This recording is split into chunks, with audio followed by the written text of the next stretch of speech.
6.2 સ્વાધ્યાય સ્ટાર્ટ કરી દઈએ છીએ 6.2 સ્વાધ્યાયનો પહેલો દાખલો પહેલો અને બીજો જોઈએ મતલબ કે 6.2 આખું 6.2 આખું 6.1 પ્રમેયના સૂત્ર મુજબ છે તો પહેલા એક નાની એવી રિવિઝન કરી નાખી 6.1 જે પ્રમેય હતો એના સૂત્ર કેવા હતા મારો ભાઈ તો આપણે જોઈ લઈએ ભાઈ જો પ્રમેય 6.1 આવું હતું A B C અહીંયા આવશે D ઓકે પહેલું સૂત્ર જે આપણે સાબિત કર્યું હતું કે આ AD ના છેદમાં આ અડધાના છેદમાં અડધું AD ના છેદમાં DB બરાબર આ અડધાના છેદમાં અડધું એટલે કે EE ના છેદમાં EC આ તો આપણે સાબિત કર્યું હતું અડધાના છેદમાં અડધું બરાબર અડધાના છેદમાં અડધું પણ જ્યારે તમે આ બીજા બે સૂત્ર મેં તમને લખાવ્યા હતા પ્રસ્તાવનાના વિડીયોમાં બીજા બે સૂત્ર પણ લખાવ્યા હતા અને એ સૂત્ર પણ 6.1 પ્રમાણે જ આવે છે આ સાબિત થાય પછી જ આવે છે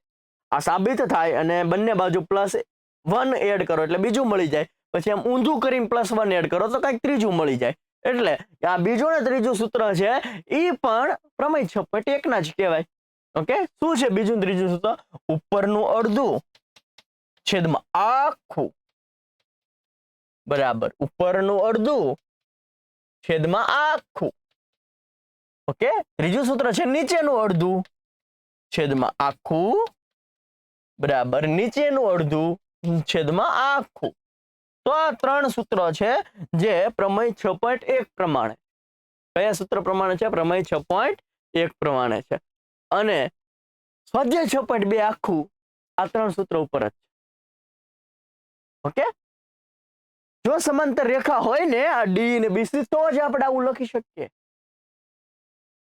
આ યાદ રાખજો શું યાદ રાખવું આ બંને સમાંતર રેખા હોય તો જ આપણે આ ત્રણ સૂત્રોનો ઉપયોગ કરી શકીએ છીએ डन चल अब हम आगे बढ़ते हैं क्वेश्चन नंबर 1 શું છે ક્વેશ્ચન નંબર 1 કે ભાઈ D અને BC જે છે આ D અને BC સમાંતર છે પહેલામાં આપણે આ શોધવાનું છે બીજામાં આપણે આ શોધવાનું છે મસ્ત અહીંયા આપણને આપેલું છે કે DE અને BC સમાંતર છે આ શું છે આપેલું છે જો અહીંયા આપેલું છે હલો અહીંયા આપેલું તો પ્રમેય નંબર 6.1 પ્રમાણે હું લખી શકું AD ના છેદમાં DB બરાબર AE ના છેદમાં EC આવું લખી શકું આવું હું લખી શકું પ્રમેય નંબર 6.1 પ્રમાણે આ આપેલું છે એટલે હું પ્રમેય નંબર 6.1 પ્રમાણે આ લખી શકું મૂકો AD કેટલા છે 1.5 AD ની જગ્યાએ મૂકી દઉં 1.5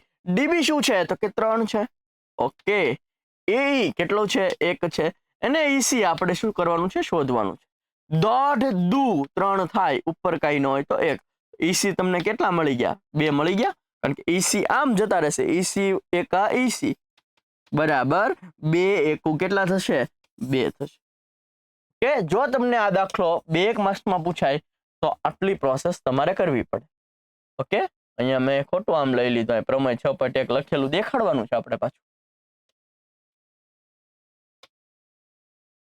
ઓકે તમને જો શું પૂછાય 2 માર્ક્સમાં પૂછાય તો લખવાનું કે આપેલું છે એટલે આ લખી શકીએ પ્રમેય નંબર 6.1 પ્રમાણે પછી આની વેલ્યુ મૂકવાની જવાબ લાવવાનો પણ 1 માર્ક્સમાં પૂછાય તો દોઢ ના ડબલ 3 તો 1 ના ડબલ શું આવશે 2 તો જવાબ સીધો શું આવી જાય 2 સીધો જવાબ લખવાનો થાય જો 1 માર્ક્સમાં પૂછી લે તો ઓકે 2 માર્ક્સમાં પૂછાય તો આ તમારે થોડુંક લખવું પડશે આમાં પણ DE એ AC ને સમાંતર આપેલું છે આ રહ્યું સોરી BC ને ઓકે BC ને સમાંતર આપેલું છે તો આપણે પ્રમેય નંબર 6.1 પ્રમાણે એવું લખી શકીએ કે AD ના છેદમાં DB બરાબર AE ના છેદમાં EC હલો AD ના છેદમાં DB બરાબર AE ના છેદમાં EC લખી શકીએ ચાલ AD કેટલા છે તો શોધવાના છે તો આમ નામ રાખો DB કેટલા છે DB છે 7.2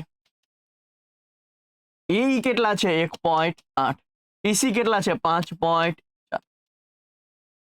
હાલો ચાલો જોજો મસ્ત છે 18 તેરી 54 થાય ને એટલે 1.8 તેરી 5.4 થશે એટલે 18 તેરી 54 7.2 ઉપર જતા રહેશે છેદમાં છે ને તો અંશમાં જાય 7.2 ઉપર જતા રહેશે 7.2 ભાગ્યા 3 એટલે કે 72 ભાગ્યા 3 કરો.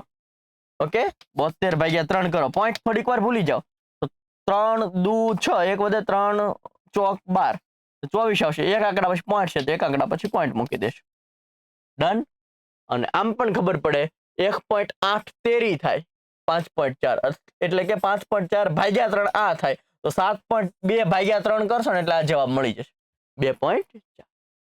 ઓકે, ઈઝી છે. ચાલો નેક્સ્ટ જો, આમાં એક ત્રિકોણ PQR આપેલું છે, દોરી નાખીએ.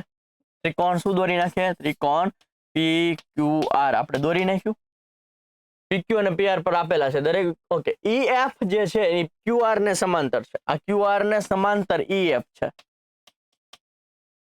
EF એટલે આ કોને સમાંતર છે? QR ને સમાંતર છે. ઓકે, હવે શું કીધું જો, PE 3.9 છે, આ છે 3.9, EQ 3 છે, EQ છે 3, PF 3.6 છે, 3.6, FR 2.4 છે. શું આ શક્ય છે એવું કહેવાનું છે. શું આ શક્ય છે? જોઈએ. જો આને ભાગ્યા આ કરશો, આને ભાગ્યા આ કરશો ને જવાબ સરખો નહીં આવે. જવાબ સરખો આવશે નહીં. એટલા માટે આ શક્ય છે નહીં.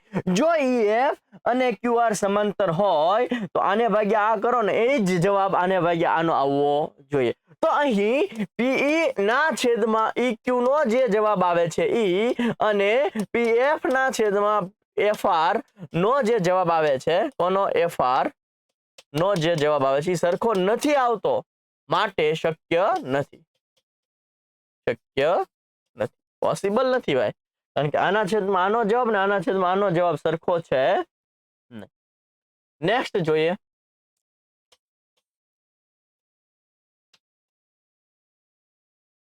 ચેક કરી લે છે કે નહીં. આ એક માર્ક્સમાં જ પૂછાય. જો PE 4 છે, QE 4.5 છે, ઓકે, PF 8 છે અને RF કેટલું છે? 9 છે. હા, તો આ શક્ય થવાનું જ છે. આના છેદમાં આ બરાબર આના છેદમાં થવાનું છે. જો જુઓ, 4 ના ડબલ 8 છે, 4.5 ના ડબલ શું છે? 9 છે. આને ડબલ કરશો એટલે આવશે, આને ડબલ કરશો એટલે આવશે. એનો મતલબ આને ભાગ્યા આ કરશો ને એ જ જવાબ આને ભાગ્યા આવશે. એટલા માટે આ શક્ય છે. ઓકે, એટલે સિમ્પલ અહીંયાથી પણ કરી શકાય. 4 ના ડબલ 8 છે, 4.5 ના ડબલ 9 છે, એટલે આ શક્ય છે. ઓકે, શક્ય છે કે નહીં એ જોવાનું છે ને. દરેક વિકલ્પમાં આવું આવેલું છે. શક્ય છે કે નહીં આપણે ચેક કરવાનું છે. ઓકે, આ સમાંતર ત્યારે જ હોય જ્યારે એ શક્ય હોય. જો અહીંયાથી જોઈને ખબર પડે આના ડબલ આ છે, ઓકે, આના ડબલ આ છે. 1.28 ના ડબલ 2.56 થાય, 0.18 ના ડબલ 0.36 થાય. તો એનો મતલબ કે શક્ય છે. શક્ય છે એટલે EF સમાંતર QR છે. ઓકે, ડાયરેક્ટ ખબર પડે. ડન છે. તો અહીંયા આપણે 6.1 ના પહેલો અને બીજો દાખલો સોલ્વ કર્યો છે. જો મજા આવતી હોય તો બધા વિદ્યાર્થી મિત્રો સુધી પહોંચાડી દેવાનું છે, જેથી કરીને એ પણ ભણે, એ પણ આગળ વધે. ઓકે, તમને પણ થોડું પુણ્ય મળે.